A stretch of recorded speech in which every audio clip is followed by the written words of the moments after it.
வணக்கம் மக்களே, இந்த வீடியோவில் நம்ம ஒரு சோகமான செய்தி தான் பார்க்க போகிறோம். தொழிலதிபர் சஞ்சய் கபூர் மரணம். அவருடைய பல ஆயிரம் கோடி சொத்து யாருக்கு? பிரபல நடிகை நீதிமன்றத்தில் வழக்கு. இணையதளத்தில் வைரலாகும் செய்தி. வாங்க என்ன தகவல், என்ன செய்தின்னு இந்த வீடியோவில் விரிவாக பார்க்கலாம். அதுக்கு முன்னாடி முதன்முறையாக நம்ம சேனலை சப்ஸ்கிரைப் பண்ணாதவங்களாம் சப்ஸ்கிரைப் பண்ணிக்கோங்க. பெல் பட்டன்ஸ் மூலமிக்கி நம்ம சேனலோட நோட்டிஃபிகேஷனை எனபிள் பண்ணிக்கோங்க. நாங்கள் போடுற வீடியோ எல்லாமே உங்களுக்கு உடனுக்குடனே வந்து சேரும். வாங்க என்ன தகவல், என்ன செய்தின்னு இந்த வீடியோவில் பார்க்கலாம். சஞ்சய் கபூர் சமீபத்தில் திடீரென மரணம் அடைந்தார். இதனால் அவருடைய சுமார் 3000 கோடி மதிப்பிலான சொத்து யாருக்கு சொந்தம் என்ற விவாதம் எழுந்திருக்கிறது. நடிகை கரிஷ்மா கபூருடைய முன்னாள் கணவர் சஞ்சய் கபூர் சமீபத்தில் மரணமடைந்த நிலையில் அவரது சொத்துக்கள் யாருக்கு சொந்தம் என்பது குறித்து முதல் மனைவி மற்றும் இரண்டாவது மனைவி இடையே மோதல் ஏற்பட்டுள்ளது. இந்த விவகாரம் தற்போது நீதிமன்றம் வரை சென்றுள்ளது.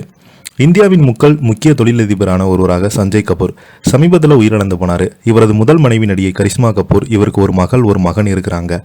கரிஷ்மா பிரிந்து சஞ்சய் கபூர் பிரியா என்பவரை இரண்டாவது திருமணம் செய்து கொண்டாங்க. இவருக்கு ஒரு மகன் இருக்கிறாங்க. இதனிடையே சஞ்சய் கபூர் சமீபத்தில் திடீரென மரணம் அடைந்ததால் இதனால் சுமார் 3000 கோடி மதிப்பிலான சொத்து யாருக்கு என்று விவாதம் எழுந்துள்ளது. சஞ்சய் கபூர் இருந்திருந்தால் அவருடைய விதவை மனைவி பிரியா சொத்துக்களை தன்வசப்படுத்தி அவரை உயிலை போலியாக தயாரித்துள்ளார் என்று கரிஷ்மாவின் குழந்தைகள் டெல்லி உயர்நீதிமன்றத்தில் வழக்கு தொடர்ந்திருக்கிறாங்க. கரிஷ்மாவின் குழந்தைகள் தங்கள் தந்தை சஞ்சயின் சொத்தில் பங்கு கேட்டுக் கொடுத்ததில் சிவில் வழக்கை இன்று டெல்லியில் உயர்நீதிமன்றத்தில் விசாரணைக்கு ஏற்றிருக்காங்க.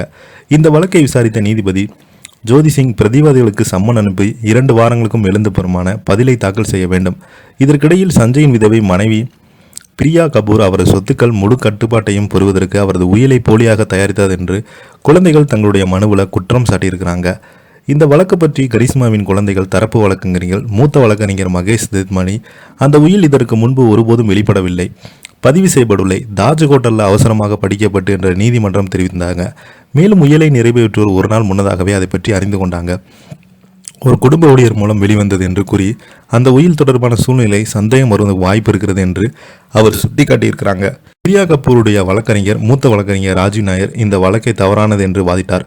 கரிஷ்மாவின் குழந்தைகள் ஏற்கனவே குடும்ப அறக்கட்டளை வாரிசுகள் என்றும் வழக்கு தொடுப்பதற்கு சற்று முன்பு 1900 கோடி ரூபாய் மதிப்புள்ள சொத்துக்களை பெற்றதாகவும் அவர் வாதிட்டிருந்தார்.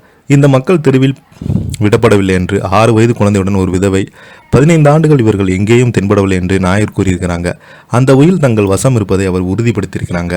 அதை நீதிபதி சிங்கிடம் காட்டி ஒரு ரகசிய ஒப்பந்தத்தில் கையெழுத்திட்டால் அது மனுதாரிடம் பகிர்ந்து கொள்ள தயாராக இருப்பதாக சொல்லியிருக்கிறாங்க. இந்த விவகாரத்தில் சஞ்சயினுடைய தாய் ராணி கபூருக்கு இந்த நிகழ்ச்சியில் எதிர்ப்பு தெரிவித்திருக்கிறாங்க. அவரது வழக்கறிஞர் மூத்த வழக்கறிஞர் வைப் காகர் மூலம் பேசிய அவர், ஏதோ தவறு நடக்கிறது, 80 வயதானவர்கள் என் பேர குழந்தைகளை பற்றி கவலைப்படுகிறேன். நான் அமைத்த அறக்கட்டளை எனக்காகவும் எதுவும் இல்லையே.